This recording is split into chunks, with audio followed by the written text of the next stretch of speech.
25 years, and he was the parliamentarian for the district for a long time before that. He's an attorney. He's been a fighter pilot in World War II, stationed in the South China Sea, a reconnaissance Vietnam. Oh, in Vietnam. Oh, I'm sorry. I really, it really is Neolithic, huh? He's only 9. He has been the previous president of this club recently, and he is presently the vice president of education. Speaking with the title, A Full Life, please welcome Herb Nowlin. Good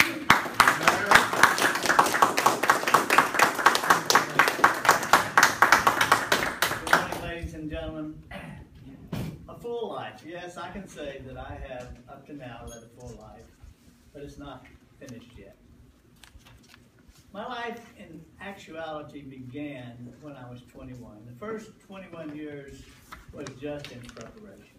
And I think of May 28, 1964, the day I graduated from Rice University and became an ensign in the United States Navy. That's when I actually believe my life began. And since then, it has in fact been a very full life. After having a month off before I reported to duty, I reported to flight school in Pensacola, Florida on July 1st, 1964. A couple of months later, I bought my first car, Don, a 1964 red Mustang, red carpets, white seats, and a white top. Only $2,800, but it was a fine car. Second only to perhaps the Porsche that I bought in 1969. But after finishing flight school, which took a year and a half, I was transferred to the training squadron in Sanford, Florida, where I trained in my combat reconnaissance plane, the RA-5C, which is the only plane in the United States inventory that ever could go Mach 2. I only went Mach 1.9 at 50,000 feet, but I was 800 knots, which is about almost 1,000 miles an hour at 500 feet. And that was over Vietnam as they were shooting missiles at me. I had one missile shot at me, and I did have, and somewhere at home I had a piece of a 57mm shell that was taken out of my aircraft. Vietnam was quite an interesting experience, and for most of you, you've heard me tell about the flight I had where we took reconnaissance photos of the bridge at Than Hoa, where it took about 7 years to finally destroy. My brother was in Vietnam as a Marine starting 1967. He was unfortunately wounded very badly at Khe Sanh. Later on, he spent a year and a half in the hospital at Charlotte, in the Naval Hospital in Charleston, South Carolina. When he was released from the hospital, he was medically retired from the Marine Corps and received a Purple Heart. Over the many years later, until 1991, he suffered from the twin afflictions of alcoholism and drug addiction. He died of pancreatic cancer, which was caused by Agent Orange, which was a defoliant that we used in Vietnam.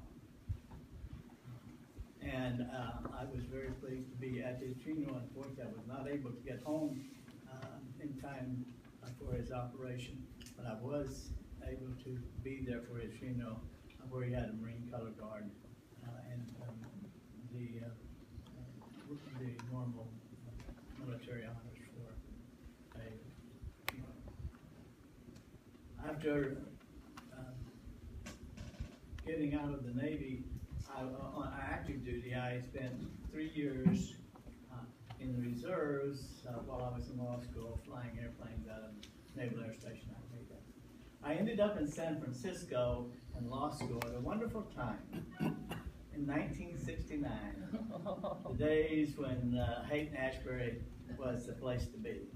And it turns out that our law school had a legal clinic, which I worked at, right on the corner of Haight and Ashbury. And I could look out the plate glass window and see the sign, Haight and Ashbury. And there was quite an interesting array of things that happened at that time. After 3 years of law school, I graduated and came to work in Ventura County at the legal aid office.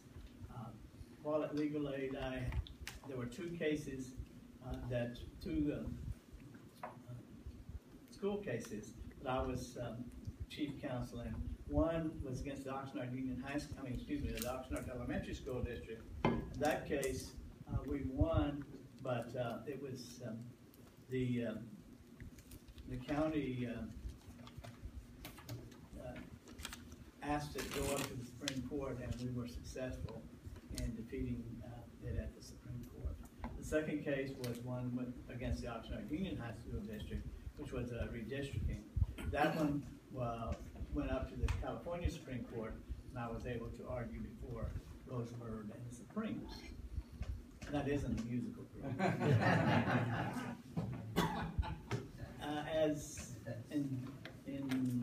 On March 15th, 1976, I joined Toastmasters at the behest of Mr. Jim Sullivan, who knew my wife Creta because he had taken her to a prom back in the 50s or 60s, I'm not sure which.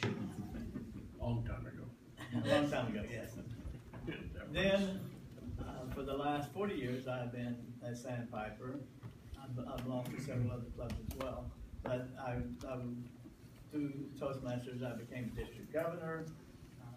Eventually became an international director, and for 25 years was parliamentarian for Toastmasters International. Just this last August, I retired from my post as parliamentarian. But I expect to have, in addition to my wife, who I married on July 26, 1975, I have two daughters, Sarah, who is a Toastmaster, lives in Poughkeepsie, New York, and Amanda, who is no longer a Toastmaster. She's been a Toastmaster before. In fact, she was a member of this club for several months while she was in college. And so I have a wife and two kids. I expect to be in Toastmasters until I die, and as one of Don's mentors, Dr. Wilson, said, I hate to think what my life would be without Toastmasters. It certainly wouldn't have been the full life that I had.